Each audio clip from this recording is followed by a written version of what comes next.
ये प्लांट हमारा जो है लगभग 3600 क्यूबिक लीटर ऑक्सीजन प्रतिदिन बनाता है और ये एयर सेपरेशन यूनिट है।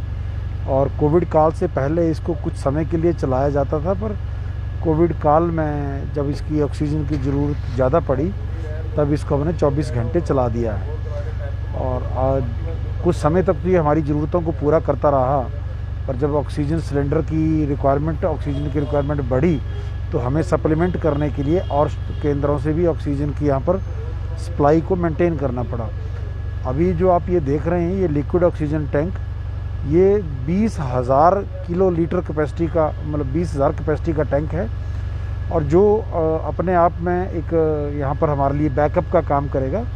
और इस पूरे टैंक में एक समय में लगभग 2000 के करीब डी टाइप सिलेंडर जितनी ऑक्सीजन जो है वो स्टोर रहेगी। इसमें कोई दूसरी ऑक्सीजन और ये फ़र्क नहीं है, ये केवल और केवल फिज़िक्स की ही बात है कि एक्सट्रीम प्रेशर और ये केमिस्ट्री में ज़्यादा प्रेशर जब गैस के ऊपर दिया जाता है तो वो लिक्विफाई हो जाती है।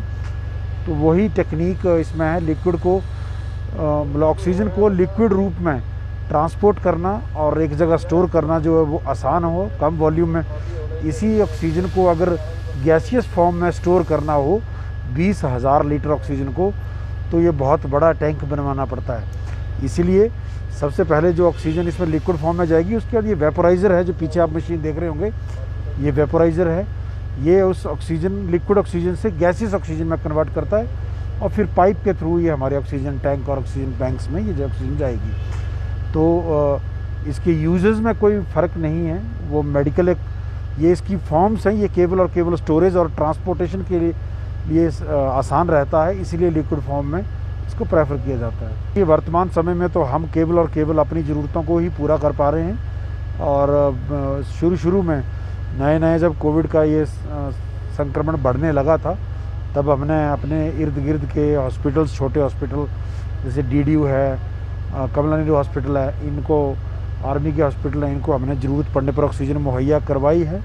पर जब ये हमारा 1-2 दिन में जब ये पूरा लिक्विड ऑक्सीजन का सिस्टम अपने कार्य करने लग पड़ेगा, तब हम फिर उस स्थिति में होंगे कि हम ज़रूरत पड़ने पर बाकी हॉस्पिटल की भी मदद कर सकते हैं। तो 20,000 litre oxygen at a time हमारे पास स्टोर रहेगी। जो इस प्लांट से अगर 20,000 लीटर ऑक्सीजन को हमने बनाना है तो कम से कम हमें 3 दिन लगते हैं। तो वो एक सबसे बड़ा एडवांटेज है कि 3 डेज़ की स्टोरेज ऑक्सीजन, ईश्वर ना करे कभी किसी कारणवश कोई टेक्निकल फॉल्ट हो, कुछ हो और ये प्लांट में कोई खामी आए, तो जितनी हमारी रिक्वायरमेंट है ऑक्सीजन की, उतनी मात्रा में ऑक्सीजन के सिलेंडर्स को लाना, भरवाना और यहाँ तक पहुँचाना और उसके बाद उस ऑक्सीजन को पेशेंट्स तक दे पाना, ये बहुत ही असंभव जैसा कार्य हो जाता है। तो वो ऐसी मरीजों की जान पे संकट ना बने, इसी के बात को ध्यान में रखते हुए प्रदेश सरकार ने यहाँ पर इसको लिक्विड ऑक्सीजन टैंक लगवाने का निर्णय लिया, जो अब पूरा हो गया है। हम आशा करते हैं कि 1-2 दिन में इसकी टेस्टिंग होने के बाद इसको जो है वो सुचारू रूप से ये कार्य करना शुरू कर दें। देखिए, लगभग 450 के करीब बेड्स ऐसे हैं इस हॉस्पिटल में हैं, लगभग 50% बेड हैं ये हॉस्पिटल के, जिन पर डायरेक्ट बेड साइड ऑक्सीजन की सप्लाई उपलब्ध है। और ये जो प्लांट का जो प्रोविज़न है जो कि लिक्विड ऑक्सीजन का, इसको भी हम अपने लिक्विड ऑक्सीजन के पाइप के ज़रिए अपने ऑक्सीजन बैंक भरने के भी काम आएगा। और इससे हमारी ऐसी योजना है कि यहाँ से डायरेक्ट पाइपलाइन हम वार्ड्स तक भी पहुँचाएँ, ताकि किसी भी कारणवश अगर मेन पाइपलाइन में कोई अगर गड़बड़ी आती है तो दूसरा अल्टरनेटिव सोर्स हमारे पास होना चाहिए।